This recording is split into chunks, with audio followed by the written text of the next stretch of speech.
নমস্কাৰ এই মুহূৰ্তত ৰাজ্যবাসীৰ বাবে ওলাই আহিছে কেইবাটাও গুৰুত্বপূৰ্ণ খবৰ। এই মুহূৰ্তৰ প্ৰথমটো গুৰুত্বপূৰ্ণ খবৰটো হৈছে 1 মাৰ্চৰ পৰা ৰাজপথলৈ উলিয়াই আনিব নোৱাৰিব বাহন। যান-বাহনৰ লাখ লাখ গৰাকী চালকলৈ ডাঙৰ খবৰ। পৰিবহণ বিভাগে বান্ধি দিছে কিছুমান নীতি নিয়ম আৰু সময়। 29 ফেব্ৰুৱাৰীৰ ভিতৰত কৰক আপোনালোকে এই কাম। 1 মাৰ্চৰ পৰা ৰাজপথত চলিব অভিযান চাৰখাৰ 3। ৰাজপথত দেখা মাত্ৰকে জব্দ হ'ব পাৰে আপোনাৰ বাহন। জব্দ কৰা বাহন উভতাই নাপাব গৰাকীয়ে। পোনে পোনে স্ক্ৰেপ কৰা হ'ব জব্দ কৰা বাহন। শীঘ্ৰেই কৰক আপোনাৰ বাহনৰ যাৱতীয় কাম-কাজ। আপোনাৰ বাহনৰ যদি ইঞ্চুৰেঞ্চ নাই আজিয়েই কৰক আপোনালোকে পৰীক্ষা। প্ৰদূষণৰ প্ৰমাণ পত্ৰ আজিয়েই আপোনালোকে উলিয়াই লওক। ব্যক্তিগত তথা ব্যৱসায়িকসকলৰ বাহনৰ গৰাকীয়ে মানিব লাগিব এই নিয়ম। নিয়ম উলংঘা কৰা গৰাকীৰ বিৰুদ্ধে লোৱা হ'ব বিহিত ব্যৱস্থা। বাহনৰ ফিটনেছ ইঞ্চুৰেঞ্চ প্ৰদূষণ পাৰ্মিট সকলো আপডেট কৰিব লাগিব। উদ্যোগ প্ৰতিষ্ঠানতো অতৰ্কিত অভিযান চলাই আদায় কৰা হৈছে ইতিমধ্যে কৰ। 1 মাৰ্চৰ পৰা ৰাজপথলৈ উলিয়াই আনিব নোৱাৰিব আপোনাৰ বাহনখন।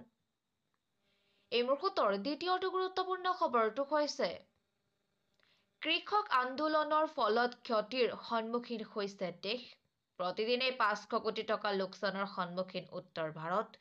উত্তৰ ভাৰতৰ ৰাজ্যসমূহ সন্মুখীন হৈছে বৃহৎ লোকচানৰ। হাজাৰ হাজাৰ কৃষকৰ প্ৰতিবাদৰ ফলত কোটি কোটি টকাৰ লোকচান হৈছে। এই তথ্য দিছে PHD chamber of commerce and ইণ্ডাষ্ট্ৰীয়ে। যদিহে কৃষকৰ আন্দোলন দীঘলীয়া হয় তেন্তে বৃহৎ লোকচানৰ সন্মুখীন হ'ব দেশ। বিশেষকৈ উত্তৰ ভাৰতৰ ৰাজ্যসমূহ সন্মুখীন হ'ব বৃহৎ লোকচানৰ। কৃষক আন্দোলনে প্ৰভাৱ পেলাব নিবনুৱাসকলৰ ওপৰতো। কৃষকৰ উৎপাদনৰ ক্ষেত্ৰতো পৰিব পাৰে প্ৰভাৱ।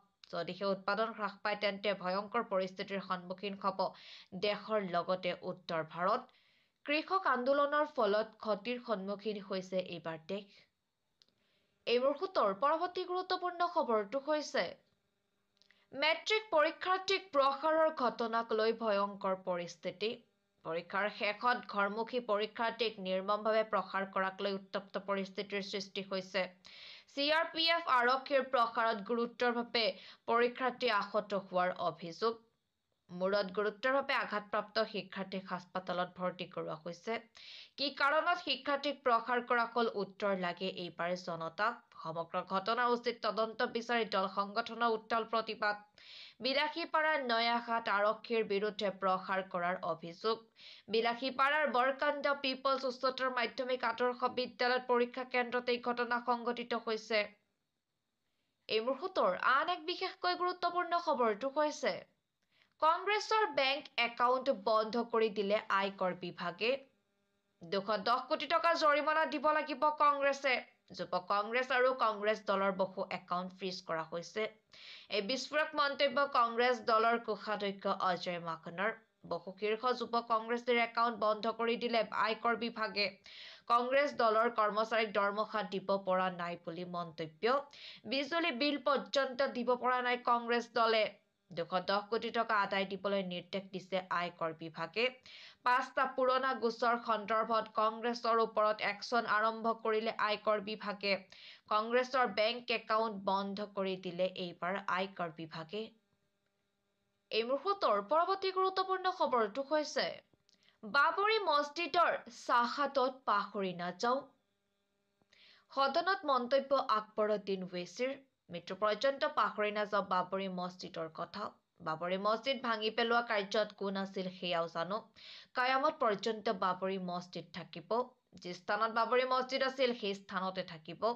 কোনে বাবৰি মছজিদ ভাঙিছিল সেয়াও মনত আছে। বাবৰি মছজিদক লৈ এনেদৰে মন্তব্য কৰিছে আকবৰুদ্দিন ওৱেইছিয়ে।